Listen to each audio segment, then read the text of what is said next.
Então, vamos começar a gravar. Deixa eu só ver se está gravando certinho. Bom, deve estar gravando certinho. Hoje, então, é agosto, dia 3 de agosto, e hoje é o nosso estudo bíblico número 34. Olha que incrível, a gente já foi longe, né? Então, antes de começar, então, vamos fazer oração. Ana, você desliga o som um pouquinho, que está dando os estalinhos? Tá, obrigada. Senhor Deus, agradecemos ao Pai porque podemos abrir a Bíblia com liberdade, estudar a Tua Palavra. Pedimos ao Pai que o Teu Santo Espírito nos dê o entendimento e que a gente possa realmente receber a Tua mensagem e poder desenvolver a nossa fé. Nós pedimos pelas pessoas que estão em sofrimento, que perderam... que estão em dificuldade, perderam pessoas da família, familiares com essa doença, ou outras que estão sofrendo, ó Pai, que o nosso coração seja acessível para levar o ânimo e encorajamento para todas as pessoas. Nós te pedimos, Senhor, te agradecemos, em nome de Jesus. Amém. Então, hoje nós vamos começar o livro de Tessalonicenses, que é da cidade de Tessalônica, e o nosso objetivo aqui é conhecer bastante o que foi a mensagem, o que é a mensagem do apóstolo Paulo. Essas cartas, como a gente viu que é diferente do Velho Testamento para o Novo Testamento, essas cartas que Paulo escreveu são cartas assim curtas, diretas e que vão para cada região, e ele fala para serem circuladas para as outras igrejas, né? Nós já vimos várias, praticamente todas. E só para termos uma ideia, o que acontecia? Nós temos que lembrar que quando Paulo escreveu essas cartas, foi na época ainda do Império Romano. Então, os imperadores, o sistema romano, né, estava espalhado por todo o Oriente Médio, toda a Europa, e era muito opressivo, fazia muita tortura, eles eram muito cruéis, porém eles tinham a paz romana, como eles falam, que era uma paz imposta, né? E essa paz romana que ele tanto falava na época, eles deixavam que existisse uma diversidade de religião. Não existia uma imposição da religião. E eles usavam, os romanos usavam os líderes religiosos para controlar a animosidade do povo, para manter o povo sob a ordem deles. Então, eles impunham, vamos dizer, taxas, eles impunham... roubavam muitas terras, eles roubavam filhos e cavalos, ou o que for, né, para serem escravos, para servir a eles, mas, por outro lado, eles faziam manter a paz, né, não ter guerra entre os povos, que sempre existiam. Então, era nesse contexto que Paulo veio. E com a morte de Cristo e com tudo que aconteceu, os romanos ficaram muito tumultuados, porque para eles eram só uma revolta, para eles eram só grupos diferentes, religiosos lutando.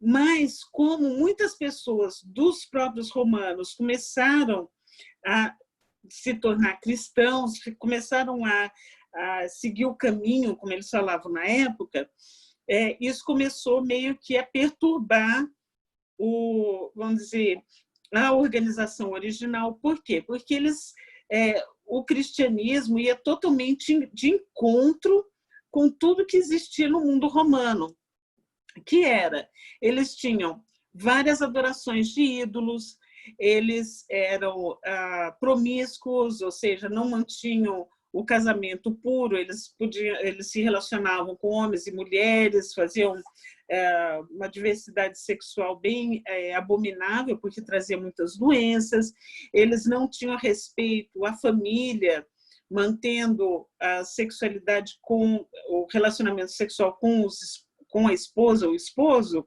mas a pedofilia, tudo isso era liberado, e conforme eles eram mais ricos, era mais ainda pervertido. Então, o cristianismo veio ensinar a serem puros, a serem limpos disso tudo. E, com isso, eles começaram a se sentir, vamos dizer assim, ameaçados, né? Por exemplo, os imperadores, na história dos impérios, era muito comum um irmão matar o irmão que era imperador para poder ser o imperador no lugar dele, ou ter um filho com a irmã para poder esse filho ser o próximo imperador e manter o poder na família, né? Eram coisas que eram práticas dos romanos. E, com a consequência disso, dessas práticas, existia muita doença, muita deformidade física. Então, com o tempo, eles foram entendendo, e os filósofos e as pessoas que observavam o comportamento foram entendendo que esses atos de pecado que Deus fala são pecaminosos, estão indo contra as leis de Deus, traziam sofrimento para a própria carne, para o próprio povo. Porque eles comparavam. As pessoas que seguiam as leis de Deus eram mais saudáveis, as famílias eram mais unidas, existia muita mais mente saudável e prosperidade. Então, isso daí, essa comparação começou a mostrar para eles o valor de seguir as leis de Deus, tá? Então, esse é o contexto. Quando Paulo começa a viajar para o que hoje nós conhecemos de Turquia, de Grécia, né? O sul da Macedônia. Então, quando Paulo começa a viajar, ele encontra esses problemas do Império Romano nesses outros povos, né? Então, problema de imoralidade sexual, problema de idolatria, problema de alimentação desregulada, muita bebida, muito calote, muito problema de assassinato por interesse, né, de poder ou de interesse em adquirir alguma coisa do outro, enfim. Era esse contexto. Então, quando ele escreve essas cartas para as pessoas que tinham acabado de receber o Evangelho, ele toca nesses assuntos com bastante frequência. Tá? Se vocês quiserem, vocês podem anotar aí para a gente poder entender quais eram os lugares. Por exemplo, na Turquia, né, mais perto de Israel, ele mandou as cartas para Éfeso, para Galácia e para Colossos. Tá? São as cidades da Turquia que ele mandou as cartas. Ele já havia visitado a eles, então ele mandou a carta aos Efésios, ele mandou carta aos Gálatas, ele mandou carta aos Colossenses, que a gente já leu, Efésios e Colossenses, certo? Ou outras cartas, quando ele viajou mais para o lado da Macedônia, que hoje nós chamamos a maior parte é Grécia, né? Ele foi para Tessalônica, para Filipos e para Corinto. Tá? Na Grécia, eles tinham como imoralidade sexual, ou como uma série de perversões sexuais, como religião. Então, ainda ia mais profundo essa questão do que o Império Romano. O Império Romano era muito mais violento, e vamos dizer, as práticas culturais dos gregos era muito mais promíscua. Tá? Bom, além dessas cartas, que são da região da Grécia e região da Turquia, tem a da Itália, que é a carta aos romanos, tá? E a carta aos hebreus, que não tem certeza se foi Paulo que escreveu, porque não tem a mesma introdução, mas foi escrita para o grupo dos hebreus, que provavelmente estavam em Israel. As outras cartas, como a gente já leu, carta escrita por Judas, tem as cartas pessoais, né, em que foram escritas por pessoas como Tiago, Pedro, João, eles escreveram para todas as igrejas, ou para alguns grupos, e tem as cartas pastorais. Então, tem 3 tipos de carta, né? Que chamam as epístolas, né? Que são cartas para essas cidades. Tem as cartas como um pastor, dando orientação em como cuidar das pessoas, que é a carta a Timóteo, carta a Tito, tá? E as cartas escritas por outras pessoas, né? Que são as cartas de... uma que ele escreve Filemon, tá? É uma carta pessoal dele para Filemon, e depois as outras, que são a carta de Tiago, Pedro e João e Judas. Ok? Então, esse é o contexto que a gente está lidando. Vamos começar, então, a ler o texto de Tessalonicenses, dando uma introdução para nós entendermos do que ele vai... Qual é a perspectiva que ele está dando. Vamos voltar a Efésios, a gente já estudou Efésios. Então, vamos ali em Efésios 2, em que ele vai falar claramente, Paulo escreve a esse grupo, né, de turcos, né, da Turquia, em Efésios, e ele vai falar sobre a graça, para nós entendermos. Lembra que eu falei da paz romana através da violência dos romanos, né? Eles impunham a paz. E aqui nós estamos falando de uma paz que vem através da graça, tá? Então, vamos ler aqui em Efésios 2, a partir do versículo 4 até o 10. Claro que se eu pegar... Ok. Então, diz assim, estava falando antes sobre como nós estamos perdidos, aí fala no versículo 4. Deus, que é rico em misericórdia, pelo grande amor que nos amou, deu-nos vida com Cristo, quando ainda estávamos mortos em transgressões. Pela graça vocês são salvos. Pela graça. Então, aqui não é por obra, certo? Não é cumprindo atos de religiosidade, é pela graça. A nossa salvação vem por um dom que Deus deu para nós, tá? Então, versículo 6. Deus nos ressuscitou com Cristo. Do que ele está falando? Dos nossos corpos? Não. Está falando do nosso espírito, certo? Porque nós ainda estamos nos corpos, nós estamos vivos ainda. Então, se ele está colocando isso no passado, para Deus, nós já estamos ressurretos, já ressuscitamos com Cristo.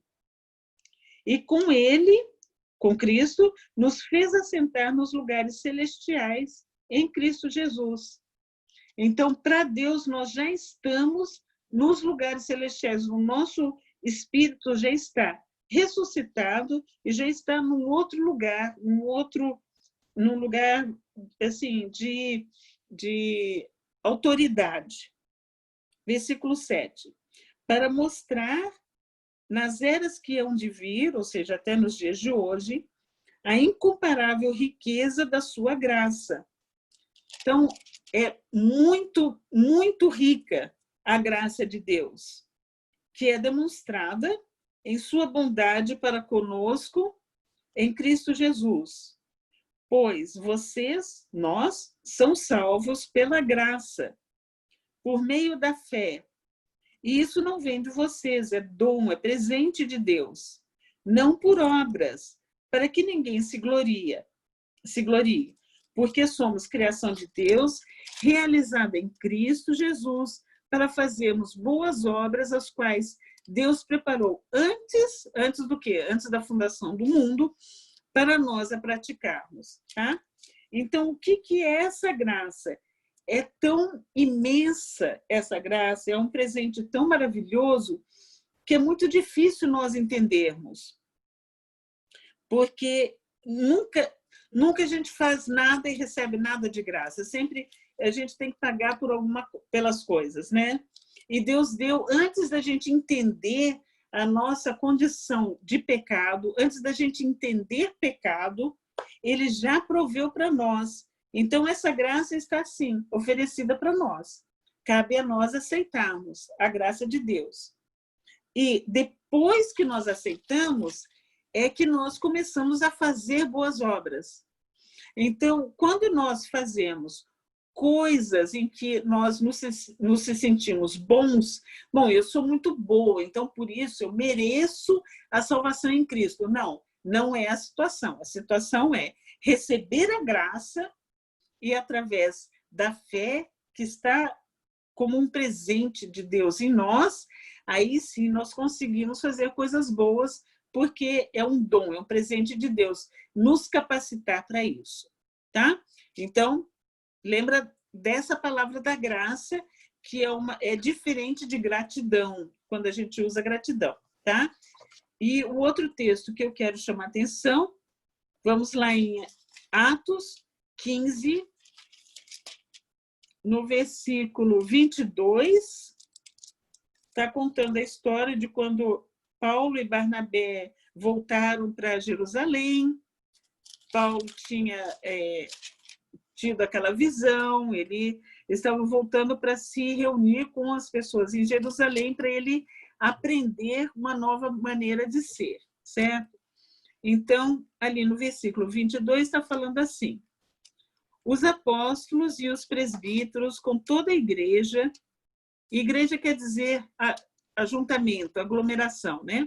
Com toda a igreja, decidiram escolher alguns dentre eles e enviá-los a Antioquia com Paulo e Barnabé. Escolheram Judas, chamado Barsabás, e Silas, 2 líderes entre os irmãos. Silas, esse nome Silas, também é o mesmo nome Silvano, é como se fosse um apelido para Silvano, tá? E lá no versículo 40, né, terminando essa reunião, está falando, Paulo escolheu Silas e partiu encomendado pelos irmãos a graça do Senhor. Passou então pela Síria, pela Cilícia, fortalecendo as igrejas, tá? Então agora a gente vai entender por que, né? Por que é importante esse texto aqui de Atos? Vamos lá em Tessalonicenses. Então, 1 Tessalonicenses, capítulo 1, vai começar assim. Paulo, Silvano e Timóteo. Timóteo a gente já sabe que ele tem a carta dele para Timóteo, e esse Silvano é o mesmo Silas que viajou bastante com Paulo, tá? Então, a gente já sabe onde está a referência. Esses 3, escrevendo a igreja dos Tessalonicenses, em Deus e Pai e no Senhor Jesus Cristo. O que eles escrevem? A vocês, graça e paz da parte de Deus e de nosso Senhor Jesus Cristo. Tá? Então, eles estão aqui falando dessa paz através da graça. Essa introdução, essa forma de cumprimentar as igrejas permanece em praticamente todas as cartas de Paulo. Tá? Ele fala a vocês graça e paz. Ele está proclamando essa graça de Deus. Tá? Versículo 2. Sempre damos graças, aqui é uma outra forma de usar a palavra, porque aqui é graças de gratidão, certo? É diferente da graça de Deus que ele nos deu de graça a salvação, ok? Então aqui, sempre damos graças a Deus por todos vocês, mencionando-os em nossas orações. Lembramos continuamente diante de nosso Deus e Pai o que vocês têm demonstrado, o trabalho que resulta da fé, o esforço motivado pelo amor e perseverança proveniente da esperança em nosso Senhor Jesus Cristo. Então, todos de acordo com a mesma fé. Versículo 4. Sabemos, irmãos, amados de Deus, que Ele os escolheu, porque o nosso evangelho não chegou a vocês somente em palavras, mas também em poder, no Espírito Santo e em plena convicção. Vocês sabem como procedemos entre vocês em seu favor. Aqui existe uma diferença. Ele está falando que esse grupo de Tessalônica foi escolhido por Deus para receber poder do Espírito Santo. Tá? O que era o poder do Espírito Santo? Virtude vinda de Deus. Essa virtude muitas vezes era manifestada com dons de línguas, mas muitas vezes eram com milagres, pessoas sendo curadas, até pessoas sendo ressuscitadas, cegos começavam a ver, pessoas aleijadas começavam a andar. Então, esse era o poder manifesto de uma forma única, de uma forma maravilhosa, que acontecia nesse primeiro momento da igreja. Tem algumas profecias falando que esse tipo de poder, de manifestação do Espírito Santo, vai acontecer de novo, imediatamente, antes da segunda vinda de Cristo. Tá? Por isso é muito importante a gente entender os momentos em que nós estamos passando. Versículo 6. De fato, vocês se tornaram nossos imitadores e do Senhor, pois, apesar de muito sofrimento, receberam a palavra com alegria que vem do Espírito Santo. Essa é uma outra característica. Primeiro, eu estou falando do poder, a graça, que veio, né, de Deus como um presente. Aqui está falando do dom, da virtude do Espírito Santo, e agora da alegria que vem do Espírito Santo. Essa alegria tem sido atacada, tem sido tentado tirar de nós essa alegria, porque é uma alegria que não dá para você explicar o que é, como que você está tão alegre diante de tanta circunstância adversa, diante de tantas coisas, como notícias ruins. A gente liga as notícias, só vem calamidade uma atrás da outra, aí vem a notícia de um gatinho, depois vem a notícia de um golfinho, vem a propaganda, porque é proibido pôr notícia negativa antes de propaganda, aí a propaganda também é horrível. Então, assim, a gente fica realmente bombardeado de desânimo, né? Porque isso está tentando roubar a nossa alegria. A nossa alegria vem do Espírito Santo, é uma alegria que não dá para explicar, enche todo o nosso ser. E vem, assim, um rejuvenescer, uma forma de viver totalmente diferente. Tudo aquilo que era pesado, aquele buraco que a gente sente quando está com muita tristeza, ou então aquela escuridão em cima de nós, tudo desaparece com essa alegria, com esse poder do Espírito Santo. Versículo 7. Assim, tornaram-se modelo para todos os crentes que estão na Macedônia e Acaia.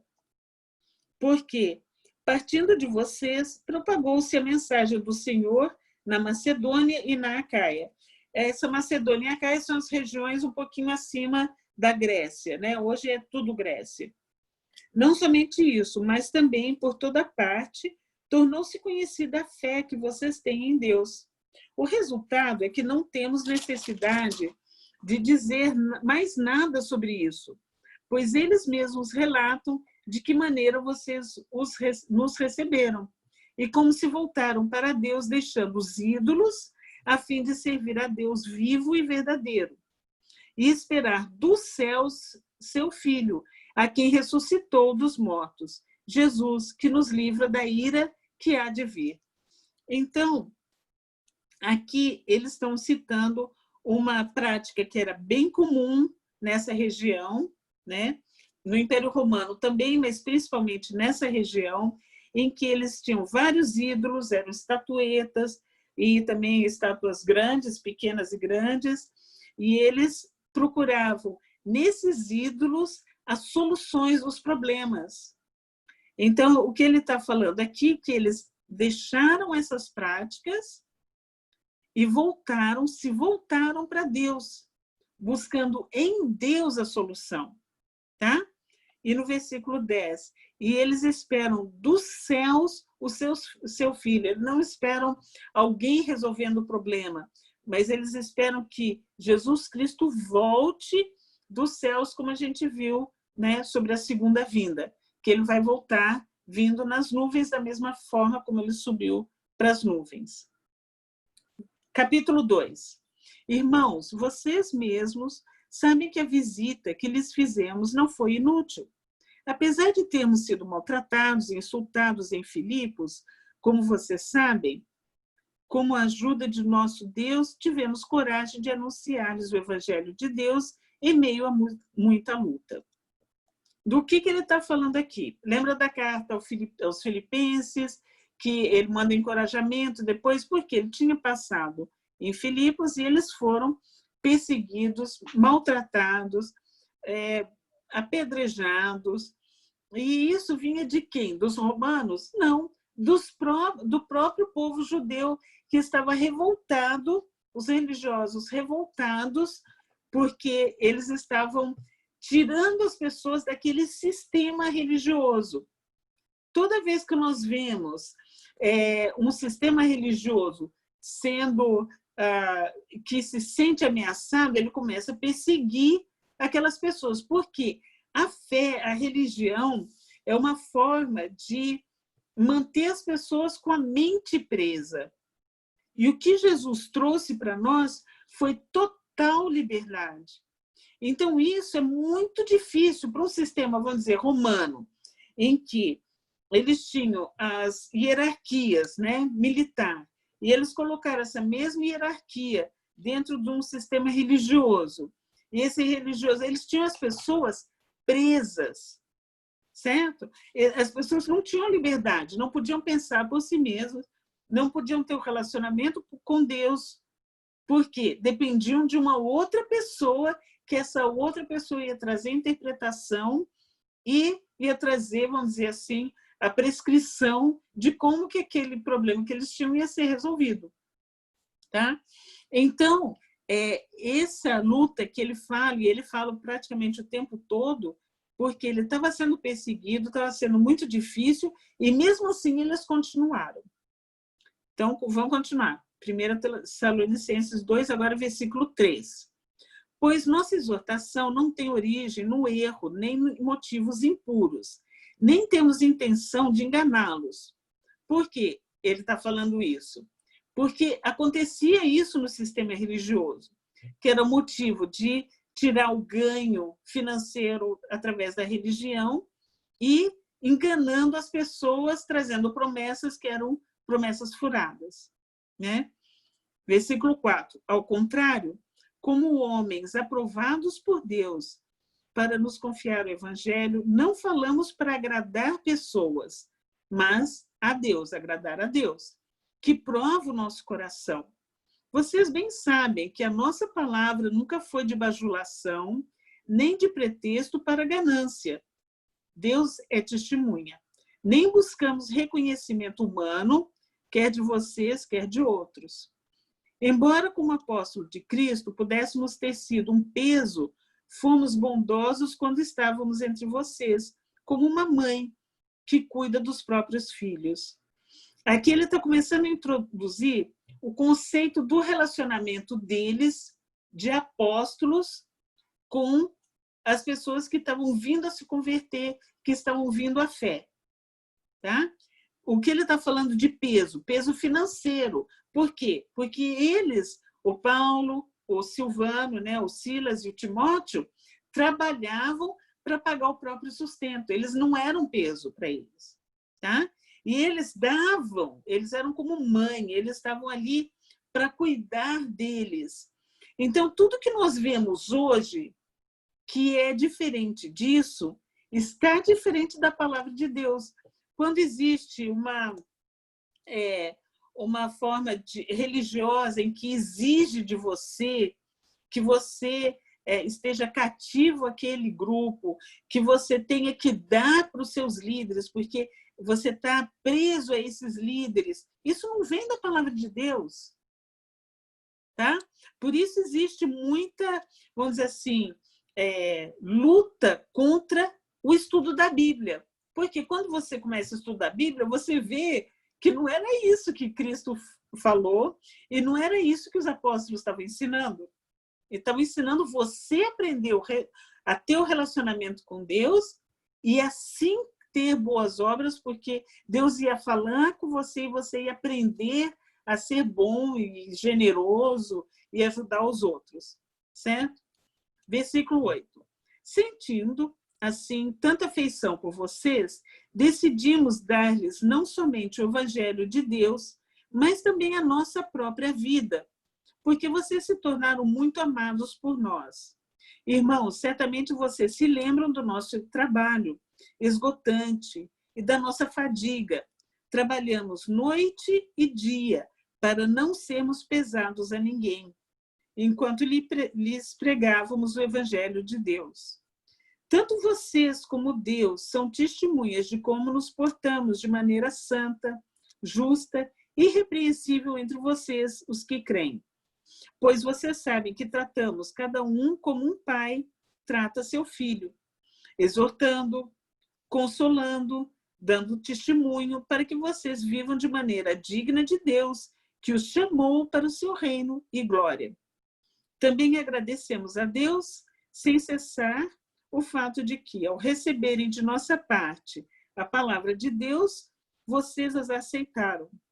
Não como palavra de homens, mas conforme a verdadeiramente é, como palavra de Deus, que atua com eficácia em vocês, os que creem. Então, vocês estão lembrando, quando falou do trabalho, que eles trabalhavam, tá? Para poder ter o sustento, para não ser pesado a eles, e enquanto eles pregavam o evangelho para o povo ali da Grécia, né?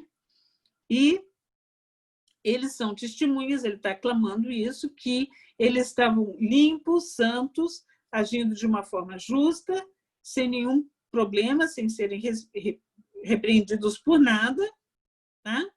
Como um pai trata seus filhos. Isso é muito importante, porque quando você vê líderes que não estão cuidando de você, não estão sendo como pais e mães de você, estão falhando, porque não é isso que Deus está falando.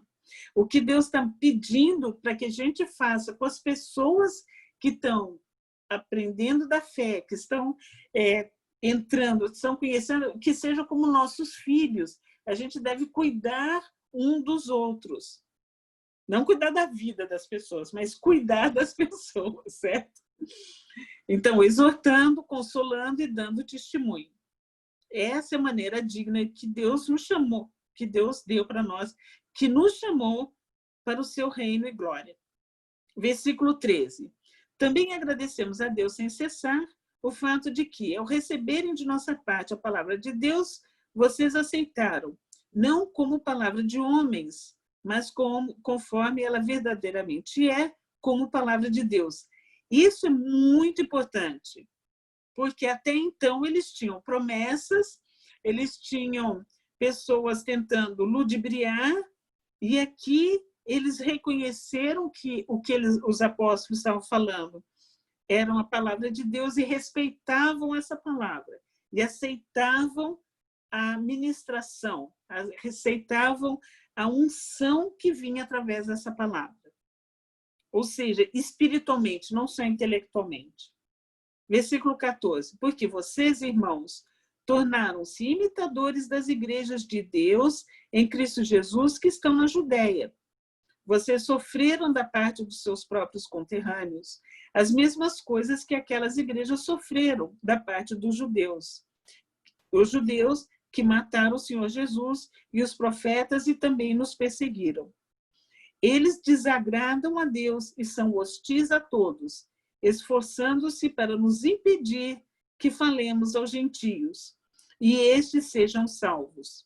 Então, essa era a maior reclamação de Paulo em relação a esse grupo dos judeus que não queriam que eles falassem com os outros povos, que eram chamados gentios, eram todos que não eram judeus, para impedir que eles sejam salvos. Era um plano que não vinha de Deus, era um plano maligno esse. Dessa forma, continua aqui o versículo, continuam acumulando seus pecados, sobre eles finalmente veio a ira. O que ele está falando? Tá? Foi toda a punição que vem em cima dos judeus, imediatamente depois, com com toda, como é que fala, a força opressora dos romanos em cima deles, e foi só piorando, piorando, até que no ano 70 é destruído o templo e toda a cidade de Jerusalém. Então, grande parte. Versículo 17. Nós, porém, irmãos, privados da companhia de vocês por breve tempo, em pessoa, mas não no coração, esforçamo-nos ainda mais para vê-los pessoalmente, pela saudade que temos de vocês. Quisemos visitá-los. Eu mesmo, Paulo, quis, não apenas uma vez, mas duas. Satanás, porém, nos impediu. Pois quem é nossa esperança, alegria ou coroa em que nos gloriamos perante o Senhor Jesus na sua vinda? Não são vocês? De fato, vocês são nossa alegria e nossa glória e nossa alegria. Tá?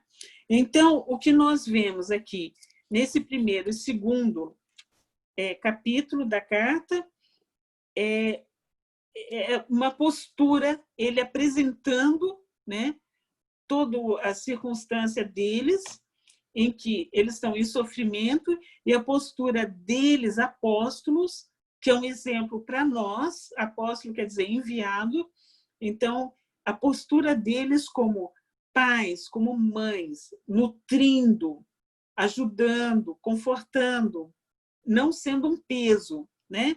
Mas levando para eles consolo, recursos, tá? E diante da perseguição, levando sabedoria para eles aprenderem a lidar com a perseguição que era muito grande, até pelos próprios conterrâneos, como ele diz aqui no versículo 14, né? Da mesma forma como eles mesmos, como os judeus, foram perseguidos. Tá? Então, essa daqui é a introdução da carta, e o que traz para nós hoje é essa certeza de que Deus tem um plano, apesar de todas as dificuldades que eles passaram, Deus tem um plano e esse plano vai ser executado. E a coisa mais interessante que a gente vê através da história, né? Eu estava assistindo aquele seriado de novo, eu estava assistindo esse seriado do Versalhes, né?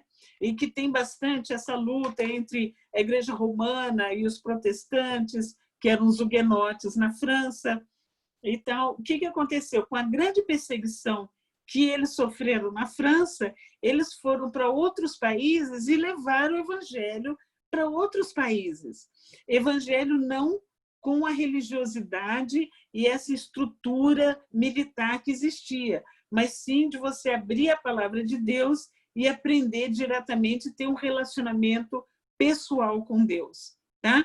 Então, nós vemos que, através dessas perseguições, Deus faz um caminho novo, leva para novos povos, novos continentes, para que a palavra seja totalmente espalhada. Mesmo Paulo, a gente vê, Paulo tentou falar a revelação que ele teve para o grupo dos judeus. Ele foi quase... Tentaram matar Paulo, acho que umas 2 vezes. Foi apedrejado, foi preso. Ele falou, bom, então eu não tenho o que fazer aqui. Então eu vou para onde as pessoas estão querendo. Aí que ele foi começar a levar o evangelho para a Turquia e para a Grécia, tá? E depois para a Itália. Tá? E graças a Deus ele foi obediente, porque chegou até nós essa mensagem que nós temos aqui nas nossas mãos. Tá bom? Então agora eu vou abrir o microfone e a gente vai conversar um pouquinho, tá?